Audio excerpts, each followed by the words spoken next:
दोस्तों, advance class online platform पे मैं ब्रजेश कुमार करंट अफेयर्स के साथ आपका स्वागत करता हूं। दोस्तों, तैयार हो जाइए करंट अफेयर्स के लिए और तैयार कर लीजिए अपनी नोटबुक। आइए देखते हैं पहला क्वेश्चन। देखिए पहला क्वेश्चन,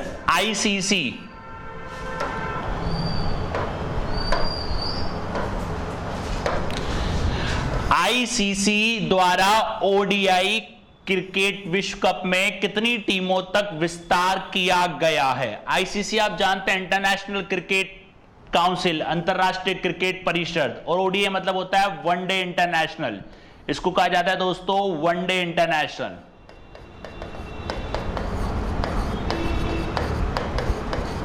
वनडे इंटरनेशनल, राइट। और ये आईसीसी का मुख्यालय आपको बताया दोस्तों, इसका मुख्यालय यूएई में, यूनाइटेड अरब एमिरेटीज के अंदर। तो कितनी टीमों तक विस्तार किया जाएगा दोस्तों? 14 टीमों तक विस्तार किया जाएगा।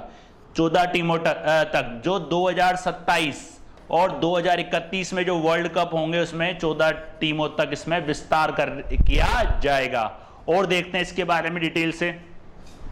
देखिए आईसीसी, इंटरनेशनल क्रिकेट काउंसिल, अंतरराष्ट्रीय क्रिकेट परिषद, इसका मुख्यालय ध्यान रखिएगा दोस्तों यूएई में। 14 टीमें होगी इसके अंदर और 54 मैच होंगे। किसमें? 2027 और 2031 के अंदर। 2027 का जो वर्ल्ड कप होगा दोस्तों, ध्यान रखिएगा, अनुमानित है, फिक्स नहीं है। वर्ल्ड कप जो होगा दोस्तों वो होगा साउथ अफ्रीका में।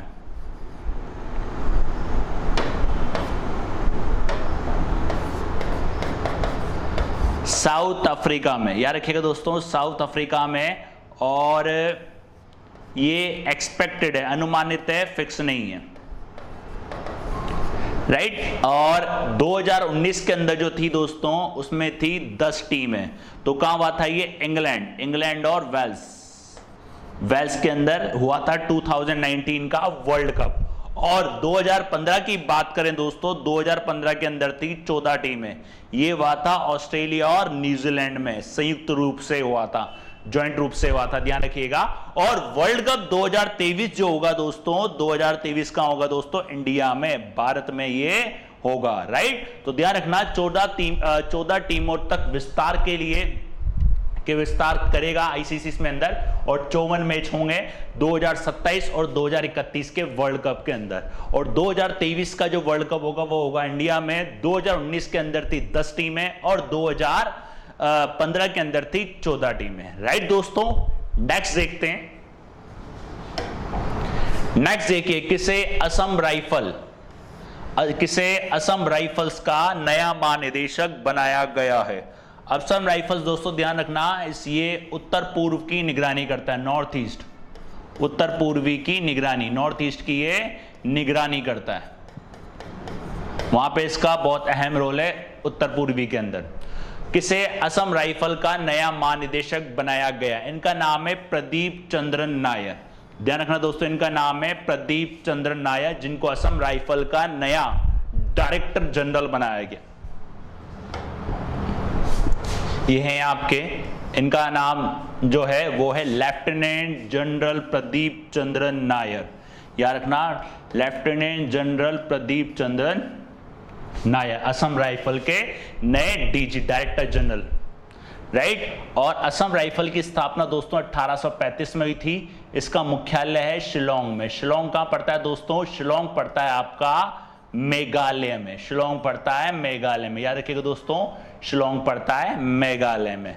और ये जो असम राइफल है ये उत्तर पूर्व की प्रहरी के रूप में कार्य करता है, प्रहरी के रूप में ये लोकप्रिय है। मतलब उत्तर पूर्व जो नॉर्थ ईस्ट कंट्रीज हैं, 7 सिस्टर्स, उनको पूरे निगरानी का, उनके कंट्रोल का, उनके प्रहरी के रूप में ये असम राइफल्स का काम करता है। और मैक्सिमम आपको ये असम राइफल्स नॉर्थ ईस्ट के अंदर ही देखने को मिलेंगे। याद रखिएगा, इसकी स्थापना 1835 में, मुख्यालय इसका शिलोंग में। शिलोंग का पड़ता है दोस्तों मेघालय में। Lieutenant general Pradeep Chandran, right. Next देखते हैं दोस्तों। नेक्स्ट देखिए, व्हाट्सएप के द्वारा किसे भारत के लिए शिकायत अधिकारी नियुक्त किया गया है? अभी आपको याद हो, आईटी मतलब ये सोशल वेबसाइट का एक कानून आया था, जिसमें हर जो सोशल वेबसाइट्स वगैरह हैं, जैसे कि इंस्टाग्राम हो गया, गूगल हो गया, फेसबुक हो गया, इनको क्या करने पड़ेंगे, इनको शिकायत अधिकारी नियुक्त करने पड़ेंगे और इनको ये बताना पड़ेगा कि शिकायत अधिकारी कौन है और उससे कैसे संपर्क किया जाए। वैसे ही पहला जो नियुक्त करा है वो व्हाट्सएप द्वारा नियुक्त किया गया है भारत के लिए शिकायत अधिकारी। इनका नाम है परेश लाल। ध्यान रखना दोस्तों, इनका नाम है परेश लाल। और व्हाट्सएप ने अपनी वेबसाइट के अंदर डाला है इनसे किस तरीके से संपर्क करना है और किस तरीके से आप इनसे कांटेक्ट कर सकते हैं, वो पूरा इसके अंदर बताया गया है। ये इंडिया में व्हाट्सएप के शिकायत के समाधान के लिए काम करेंगे। व्हाट्सएप आप दोस्तों जानते ही हैं, व्हाट्सएप को फेसबुक ने टेक ओवर कर लिया था। व्हाट्सएप को फेसबुक ने टेक ओवर कर लिया था दोस्तों, ये कर दिया था 2014 में। ये 2014 में इसको टेक ओवर कर लिया था फेसबुक में, ध्यान रखना। और इस पर जो नियुक्ति की गई है शिकायत अधिकारी वो है परेश बी लाल, परेश बी लाल। और 12 का शिकायत अधिकारी ये नियुक्ति सरकार द्वारा सरकार की नई आईटी आदेश के अनुरूप है। सरकार के नए आईटी आदेश, नया आईटी आदेश आया था, अभी आईटी ऑर्डर आया था जिसमें इनको शिकायत अधिकारी नियुक्त करना है, उससे कैसे संपर्क करना है वो इसके बारे में वो इनको बताना है। और शिकायत अधिकारी जो है वो 24 घंटे के भीतर उस शिकायत का समाधान करेगा और 15 दिन में उसको निपटारा करेगा और 15 दिन में उसको सेटल करेगा, राइट। 24 घंटे में उसको सॉल्यूशन करेगा और 15 दिन में उसको सेटल करने का ये काम करेगा। और व्हाट्सएप जो आई थी दोस्तों 2009 में आई थी, इसका मुख्यालय दोस्तों अमेरिका में, और फेसबुक ने इसको टेक ओवर करा था 2014 में, राइट दोस्तों, ध्यान रखना। और आपको याद हो व्हाट्सएप से जुड़ा हुआ लास्ट लेक्चर मैंने बताया था, एक व्हाट्सएप ने एक पहल शुरू करी है पोर्टल एक्सरे सेतु, याद हो तो व्हाट्सएप के माध्यम से एक्सरे सेतु कोविड-19 परीक्षण, मतलब ग्रामीण इलाकों में जहां संसाधन नहीं है वहां पे एक्सरे सेतु काम करेगा व्हाट्सएप के माध्यम से। तो ध्यान रखना किसको बनाया गया दोस्तों, परेश बी लाल, भारत के शिकायत अधिकारी। और ये नियुक्ति क्या है दोस्तों, सरकार की जो आईटी आदेश के अनुरूप है, नई आईटी आदेश, नए आईटी आदेश के अनुरूप की गई है। और किसी भी शिकायत को ये 24 घंटे में सॉल्व करेगा, उसका समाधान निकालेगा और उसका सेटलमेंट करेगा, 15 दिन के अंदर उसका निपटारा करेगा, निपटाएगा, राइट। और व्हाट्सएप की स्थापना 2009 में, मुख्यालय अमेरिका में, और 2014 में फेसबुक ने इसको टेक ओवर किया था। नेक्स्ट देखिए, ब्रिक्स सम्मेलन 2021, ब्रिक्स सम्मेलन 2021 की मेजबानी किस देश के द्वारा की गई है। ब्रिक्स सम्मेलन की जो मेजबानी की गई है 2021 की, वो की गई है भारत के द्वारा, वो की गई है भारत के द्वारा। ब्रिक्स ध्यान रखिएगा दोस्तों, BRICS, BRICS Brazil, Russia, India, China और साउथ अफ्रीका, ये कंट्रीज हैं ब्रिक्स के, राइट। और इसकी स्थापना जो हुई थी दोस्तों वो हुई थी 2006 में, 2006 में इसकी स्थापना हुई थी।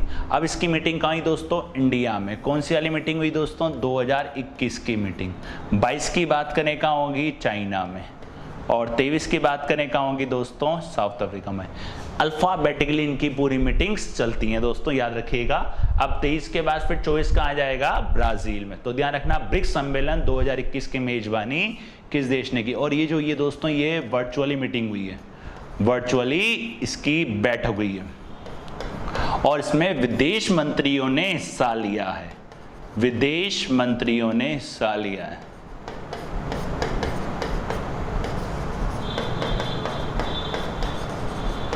इसमें विदेश मंत्रियों ने हिस्सा लिया है, राइट दोस्तों, ध्यान रखिएगा ब्रिक्स।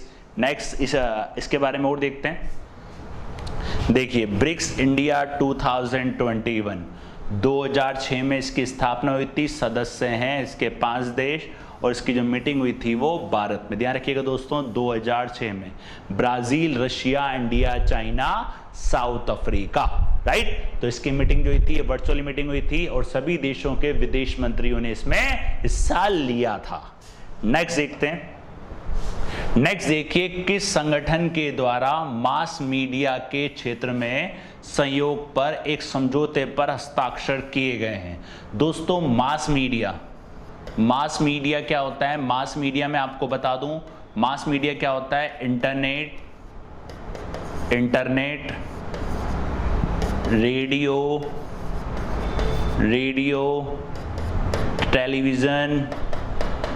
टेलीविजन, न्यूज़, पूरा इसमें जितना भी कम्युनिकेशन, सूचनाओं का आदान प्रदान जिन संसाधनों के द्वारा किया जाता है, जैसे internet, radio, television, TV, news जैसे भी होता है, वो पूरा क्या कहलाता है? Mass media. वो कहलाता है मास मीडिया, राइट। और मास मीडिया के क्षेत्र में एक संयोग पर हस्ताक्षर किए हैं। ये है दोस्तों आपका SCO, Shanghai cooperation organisation. OPEC के बारे में आपको बताया गया था दोस्तों। ओपेक का मुख्यालय कहाँ है दोस्तों? वियना, ऑस्ट्रिया में, याद रखिएगा दोस्तों। और ब्रिक्स के बारे में, ब्रिक्स का कहीं मुख्यालय नहीं है। Brazil, Russia, India, China, BRICS का कहीं पे भी नहीं है। और आसियान का मुख्यालय दोस्तों आपको बताया था जकार्ता में। ASEAN association south east Asian nation, इसकी स्थापना हुई थी 2006 में और इसकी स्थापना हुई थी 1966 में और ओपेक की हुई थी 1960 में, ध्यान रखना दोस्तों। और ये संगठन कौन सा है जिसने सहयोग करा है? वो है SCO, शांघाई कोऑपरेशन ऑर्गेनाइजेशन। ये देखिए दोस्तों SCO, Shanghai cooperation organisation, Shanghai सहयोग संगठन, हिंदी में लिख देता हूं, शांघाई सहयोग संगठन, याद रखिएगा दोस्तों। और मास मीडिया कॉर्पोरेशन में इन्होंने संयोग किया। इसकी स्थापना हुई थी 2001 में और इसके सदस्य हैं 8 देश दोस्तों।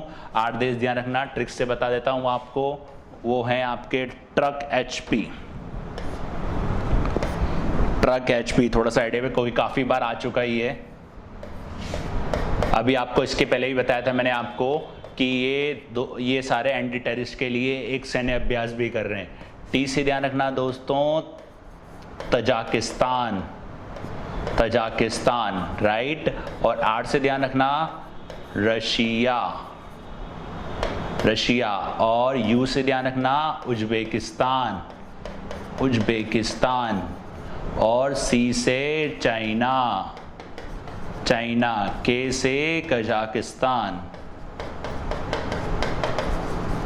और K से किर्गिस्तान और H से हिंदुस्तान और P से पाकिस्तान, राइट दोस्तों। 8 सदस्य इसके मेंबर हैं और ये 2016 में बने थे, हिंदुस्तान, पाकिस्तान।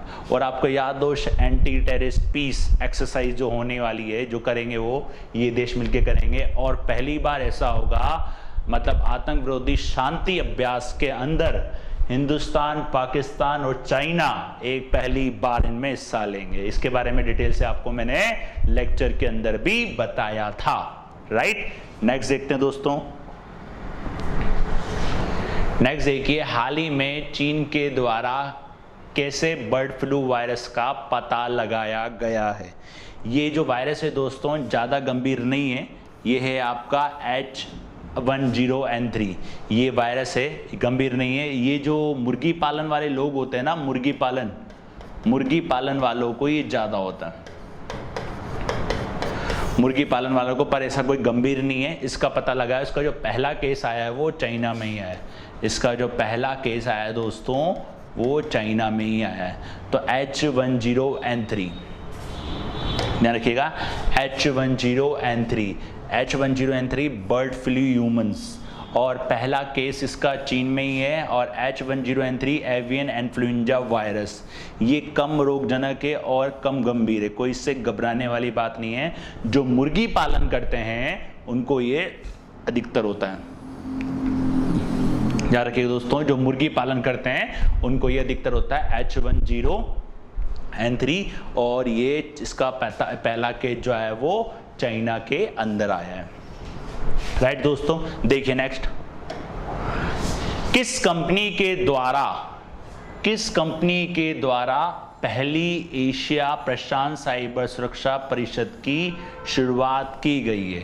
किस कंपनी ने शुरू करा है? और ये जो साइबर सुरक्षा है ना दोस्तों, इसके अंदर क्या होता है, जो भी साइबर वो होता है, साइबर अपराध होता है, साइबर अपराध, उस पर लगाम लगाने के लिए, साइबर अपराध जो होता है उस पर लगाम लगाने के लिए ये खोला गया है। और उसके अलावा इसके अंदर काफ़ी जो कंट्रीज़ हैं वो आपस में साइबर अपराध की खुफिया जानकारी आपस में शेयर करेगी। जैसे कहीं मान लो वायरस का अटैक होता है या अदर कोई मतलब आईटी के तहत कोई अपराध होता है, उसमें ये काम करेगी। तो ये कंपनी है दोस्तों माइक्रोसॉफ्ट। ये कंपनी ध्यान रखिएगा दोस्तों, ये कंपनी है माइक्रोसॉफ्ट। माइक्रोसॉफ्ट ने अपना पहला Asia Pacific cyber security council, ठीक है, पहले इसने शुरुआत करी इस परिषद की। और इसके बारे में और देखते हैं। माइक्रोसॉफ्ट दोस्तों ध्यान रखना, माइक्रोसॉफ्ट के सीईओ कौन है दोस्तों? सत्य नडेला। सीईओ कौन है इसके? सत्य नडेला। भारत में स्कूलों के लिए भी काम कर रहा है ये माइक्रोसॉफ्ट दोस्तों, बताया था इसके बारे में आपको।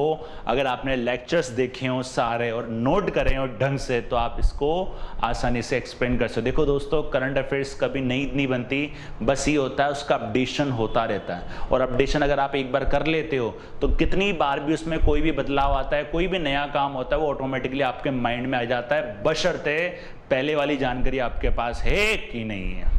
राइट दोस्तों, माइक्रोसॉफ्ट ध्यान रखना, माइक्रोसॉफ्ट पहली एशिया प्रशांत साइबर सुरक्षा परिषद, ध्यान रखना पहली एशिया प्रशांत साइबर सुरक्षा परिषद। और इसके अंदर दोस्तों Brunei, Indonesia, Korea, Malaysia, Philippines, Singapore और थाईलैंड के नीति निर्माता और प्रभावशाली लोग शामिल होंगे। ध्यान रखना इसके अंदर दोस्तों Brunei, Indonesia, Korea, Malaysia, Philippines, Singapore और थाईलैंड के नीति निर्माता इसके अंदर शामिल होंगे, प्रभावशाली लोगों की सूची के अंदर।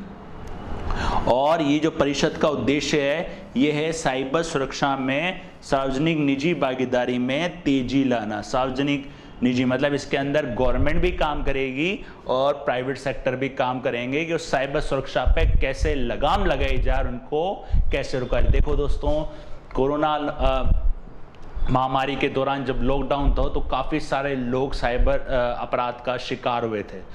तो साइबर अपराध मतलब क्या होता है, कोई भी इंटरनेट के जरिए धोखाधड़ी जो की जाती है तो उस साइबर अपराध के तहत आते हैं। जैसे आपके डेटा चुरा लेना, डेटा को हैक कर लेना, खाते से पैसे निकाल लेना या अदर कुछ और इसका जो उसका मेन जो उसके बाद दूसरा जो काम रहेगा वो रहेगा साइबर खतरे की खुफिया जानकारी आपस में साझा करना। साइबर खतरे की कोई भी खुफिया जानकारी जो है उसको आपस में ये शेयर करेंगे और उस पर किस तरीके से लगाम लगाई जाए उस पर ये विचार विमर्श करेंगे। प्रभावशाली लोगों और नीति निर्माताओं को इसके अंदर शामिल किया जाएगा। तो ध्यान रखना कौन सी कंपनी दोस्तों? माइक्रोसॉफ्ट। नेक्स्ट देखते हैं, संयुक्त राष्ट्र सतत सम्मेलन 2021 का आयोजन कहां किया? ध्यान रखना दोस्तों, यूएनओ सस्टेनेबल ट्रांसपोर्ट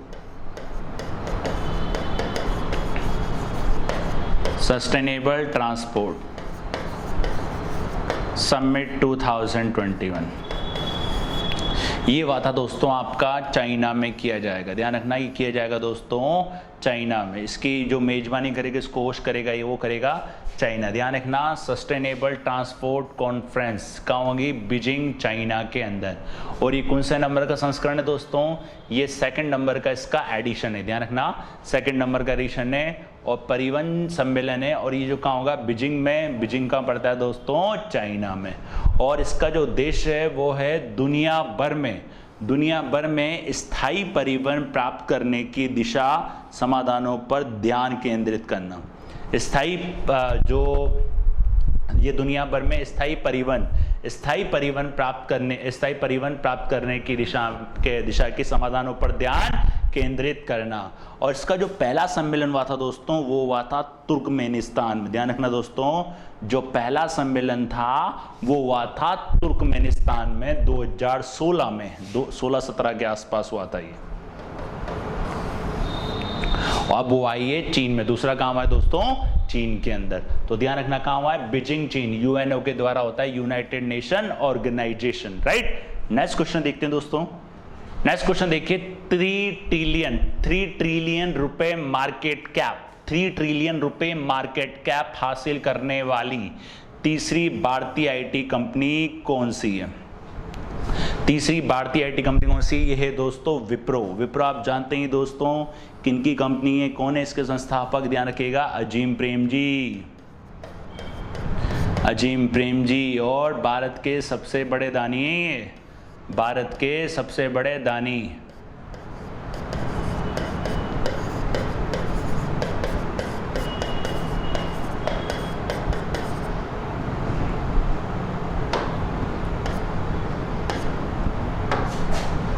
सबसे बड़े दानी याद रखिएगा, कौन सी है? विप्रो। तीसरे नंबर की कंपनी है विप्रो, ध्यान रखिएगा विप्रो। और विप्रो के जो अध्यक्ष हैं वो हैं ऋषभ प्रेम जी, ऋषभ प्रेम, ध्यान रखिएगा ऋषभ प्रेम जी।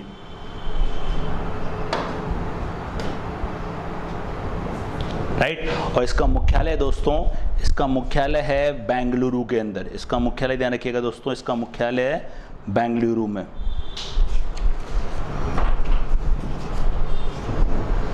राइट।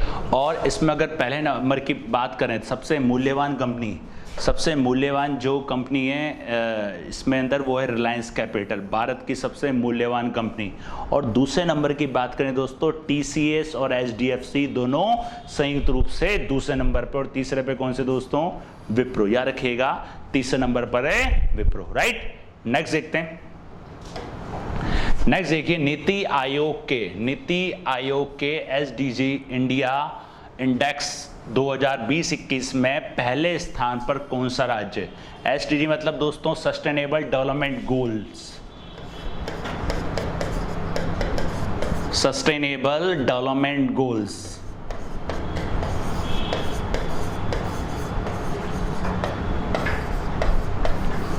सतत विकास लक्ष्य इंडेक्स 2021 में पहले स्थान पर कौन सा है दोस्तों? हिमाचल, गोवा, सिक्किम, तमिलनाडु। हिमाचल, गोवा, सिक्किम, तमिलनाडु।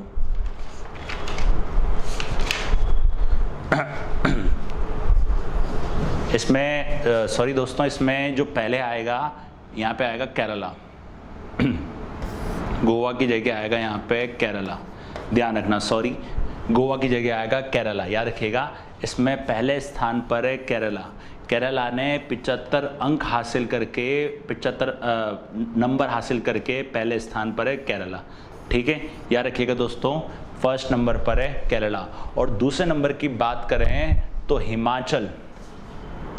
हिमाचल और तमिलनाडु, ये दोनों संयुक्त रूप से दूसरे नंबर पर है। ध्यान रखिए दोस्तों, हिमाचल और तमिलनाडु ये संयुक्त रूप से दूसरे नंबर पर है। और तीसरे की बात करें, गोवा, कर्नाटक, उत्तराखंड। तीसरे नंबर की बात करें दोस्तों, तीसरे नंबर पर है गोवा, कर्नाटक और उत्तराखंड। याद रखिएगा, ये हैं आपके तीसरे नंबर पर। पहले नंबर पर केरला, दूसरे पे हिमाचल और तमिलनाडु, और तीसरे पर है गोवा, कर्नाटक और उत्तराखंड।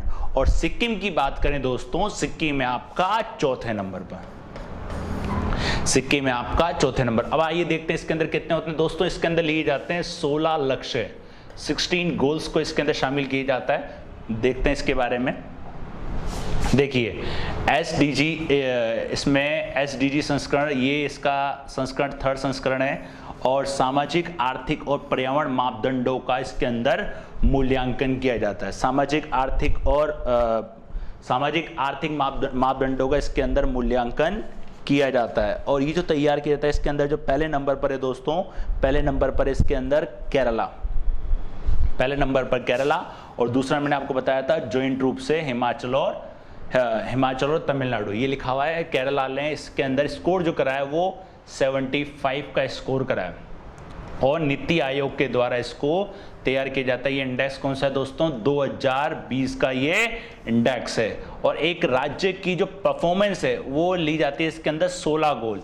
ये 16 गोल आप लोग दे सकते हो। थोड़ा सा आइडिया बता देता हूँ, जैसे कि नो पॉवर्टी, कोई गरीबी नहीं है, जीरो हंगर, कोई भुखमरी नहीं है, स्वास्थ्य अच्छा है, क्वालिटी मतलब एजुकेशन की गुणवत्ता, लिंग समानता, क्लीन वाटर और सैनिटाइजेशन पूरा, कुल मिला के 16 लक्ष्य हैं। उसको हासिल करने में केरला नंबर 1 पे। ध्यान रखना, केरला नंबर 1 पे। तो ये कौन तैयार करता है दोस्तों? नीति आयोग, राइट। ये थे आपके करंट अफेयर्स के 10 बेहतरीन क्वेश्चन, 10 बेहतरीन जानकारी के साथ। मिलते हैं नेक्स्ट क्लास में नेक्स्ट क्वेश्चन के साथ। तब तक के लिए धन्यवाद।